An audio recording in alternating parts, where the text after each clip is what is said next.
One of the biggest things I wanted to get into was factory settings here at the bottom. So be careful, and I'm going to say it, and I'm going to say it again. Be careful in this area. It would be possible to disable or make your Avant 4 not work correctly. So according to the documentation, the passcode to get in is 126. So I click done and I click OK. All right, so now we're into factory settings. And I wanted to share this in case you needed to change a couple of important things like your radio setting, for example. So there's a lot of settings in here that you can change. And I don't know what they all do. I'm going to be honest. I don't know what they all do.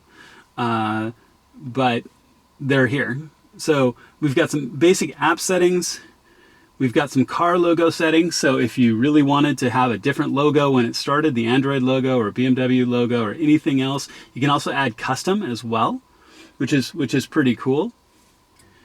So radio, this is actually, you're going to see all of your different radio settings.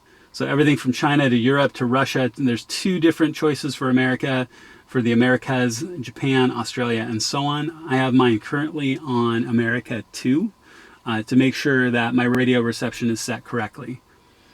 You can also go in and change your default voice volume settings for the DVD, iPod, the system itself, AV-in, radio, Bluetooth. You can influence those volume settings. You can go into your CAN bus settings, which I wouldn't mess with, candidly.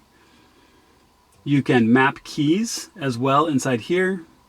And then at the very last setting is other, which is all kinds of different options on how it's going to work. So the model, you can adjust your brightness, which I have currently set to be controlled by the headlights. So just like you would when you turn on your OEM stereo, your head unit light changes when your headlights come on, whether you can install applications,